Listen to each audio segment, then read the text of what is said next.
Night fell heavy over Tenochtitlan. Rain drummed on the rooftops, running in black streams down the causeways. Inside the palace, the Spaniards and their Tlaxcalan allies prepared in silence, every man knowing the danger of what they were about to attempt. Horses shifted uneasily. Chests creaked as soldiers strapped bars of gold to their backs, and priests outside beat the war drums that seemed to shake the walls themselves. Cortez gathered his men close. His voice was low, steady, meant to cut through the fear. "God is with us tonight," he told them. "Move quickly. Keep close. Do not falter." At last, the gates opened, and the long columns slipped into the night. Spaniards first, then allies, then horses and wagons. In the middle of the line, soldiers dragged a great portable bridge of timber and iron, the only path they had across the broken causeways. They moved like shadows through the deserted streets, the sound of rain muffling their steps. For a time, it seemed as if their plan might work. No war cries, no alarms, only the dark outlines of temples and houses looming against the storm. Bernal Diaz remembered the silence of that march. "We went as ghosts through the city, praying only that the enemy still slept." The column reached the first causeway, the long stone road stretching across the black waters of the lake. There they halted, waiting as the soldiers heaved the heavy bridge into place. Wood groaned, iron scraped, and at last it fell across the first gap. The escape had begun. The bridge shuddered as the first men stepped onto it. Spaniards crossed with their weapons ready, shields lifted against the rain. Behind them came horses, their iron-shod hooves striking sparks on the wet timbers, snorting as they sensed the black waters below. Then came the wagons, loaded with treasure, gold plates, bars, and ornaments taken from Montezuma's palace, heaped so high the wheels sagged under the weight. The soldiers cursed as they pushed them forward, desperate to drag Spain's fortune to safety. Bernal Diaz later confessed, "Many of us carried more gold than food or powder. Those who loaded themselves most heavily were the first to sink." Step by step, the column crept across. The bridge creaked under the strain, the beams bending with every horse and wagon. In the shadows, some Tlaxcalans slipped into the water, their cries lost in the storm.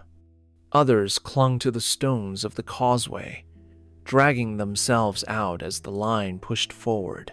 Cortez rode near the front, urging the men onward. "Quickly," he hissed, "before the city wakes. Keep moving." For a moment, hope flickered. The first causeway gap was crossed, and the long column stretched forward into the darkness. Rain lashed their faces, but ahead lay the path to freedom. Yet behind them, the bridge groaned again, sagging under the weight of horses and wagons piled with gold. The timbers began to split. The night's silence broke with a single cry. A lone sentry on the rooftops spotted the shadowy line of men on the causeway, and his shout pierced through the rain.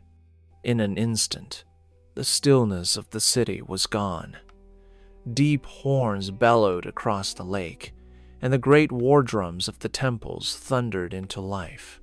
The sound rolled like thunder over the city, carrying for miles, summoning warriors from every street and canal.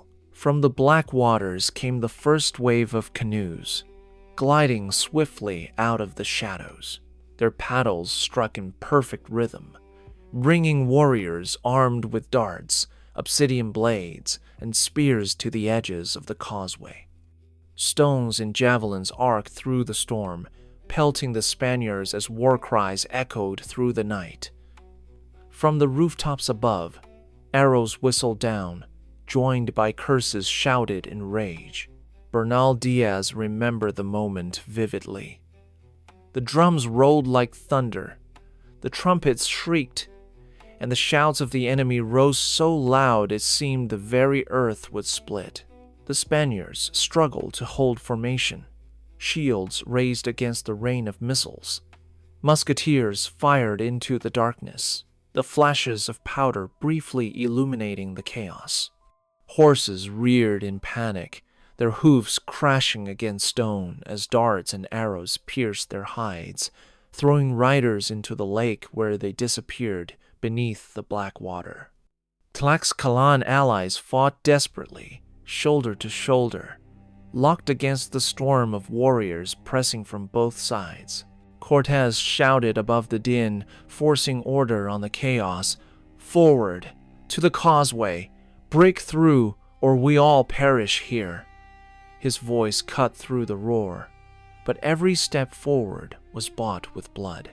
Still, the Mexica pressed closer.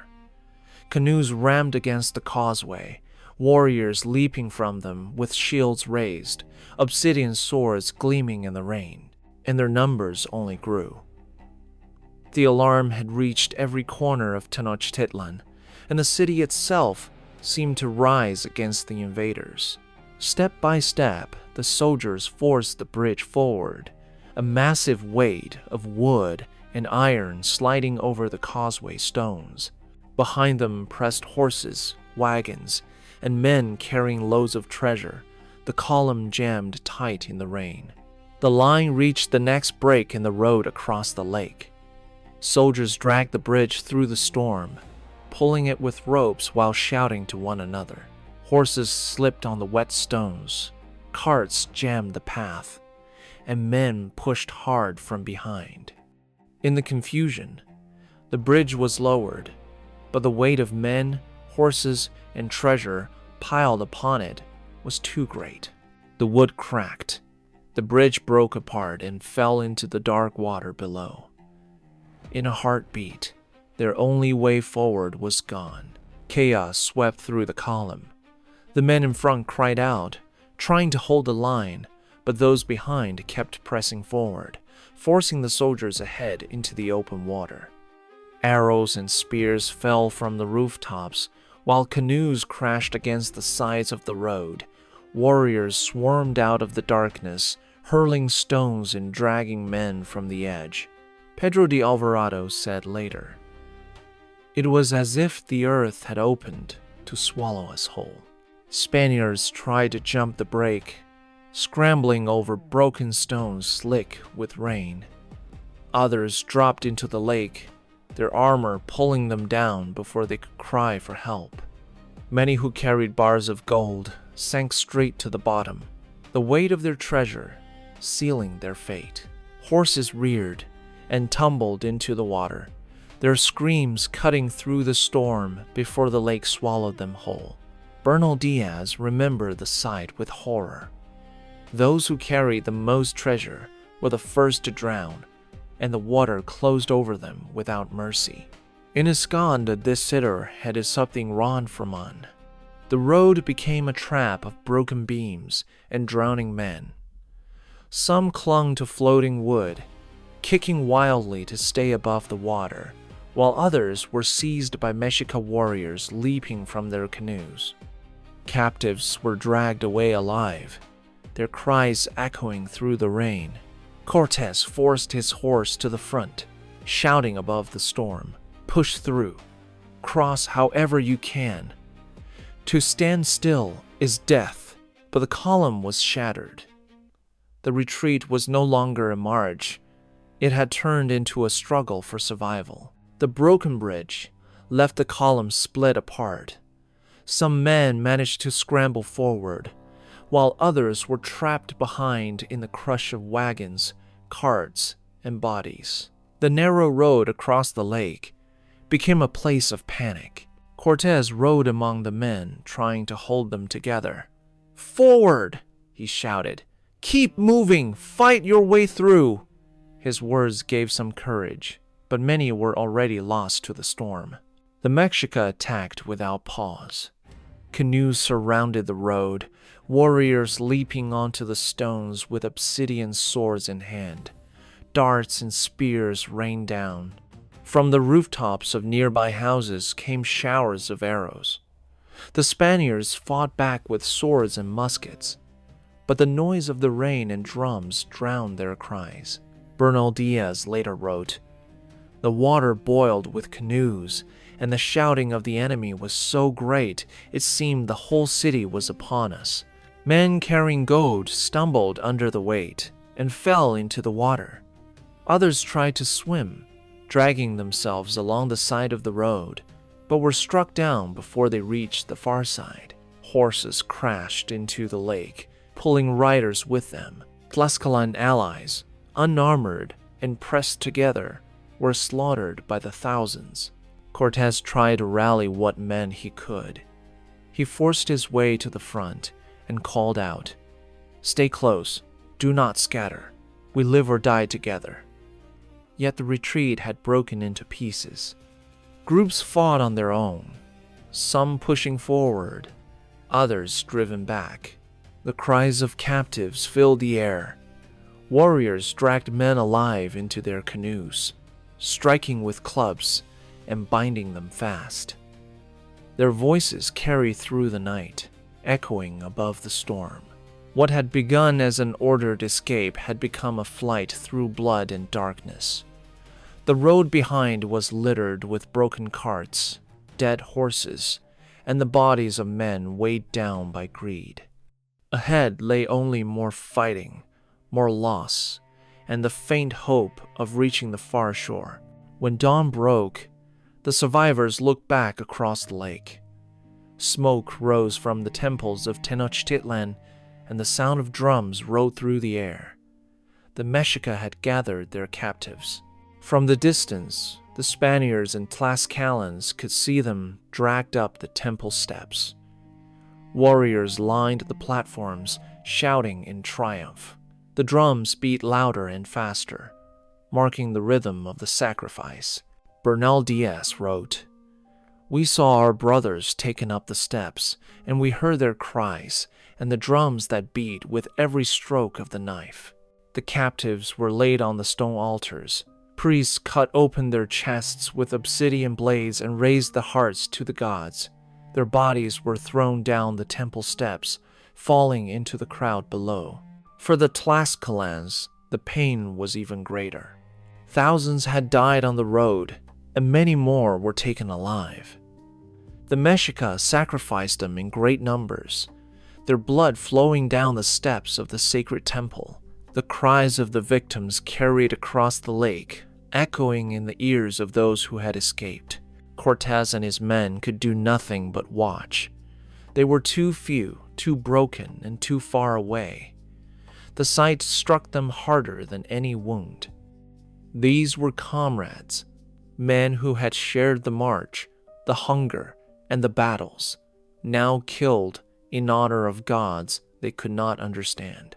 Cortés later admitted in his letters, "We lost more than half our number that night, and the cries of those taken alive haunt us still." The drums of sacrifice beat on, drowning the morning with their sound. To the Mexica, it was a day of victory. To the Spaniards and their allies, it was the darkest morning they had yet seen. The survivors staggered onto the far shore, wet, wounded, and broken. Many carried no weapons, only scars and grief. Horses limped with torn hides, wagons were lost, and most of the gold lay at the bottom of the lake. Cortés gathered the men he could. He counted the survivors and saw how few remained. Out of hundreds of Spaniards, barely half stood. Out of the thousands of Tlaxcalans who had followed them into the city, only a fraction survived. The rest lay dead on the road, or in the waters, or on the steps of the temples. Bernal Diaz recalled, "We were like men risen from the grave. Many wept for their brothers, others for their wounds, and none of us knew what would come next." The pain of the night broke even Cortés. He walked a short distance away from the men and sat beneath a tree, his head in his hands. The legend says he wept there, not only for the dead, but for the ruin of his great gamble, and for the treasure of Mexico that was lost in the lake. Some whispered that he wept for shame, others that he wept for sorrow, but all who saw him remembered the moment. For the first time since he had landed on the coast, the man who had never shown fear seemed crushed beneath its weight. Cortez himself later wrote, "That night we suffered the greatest loss we had yet seen in this land. It was the night of our sorrow, the night of tears."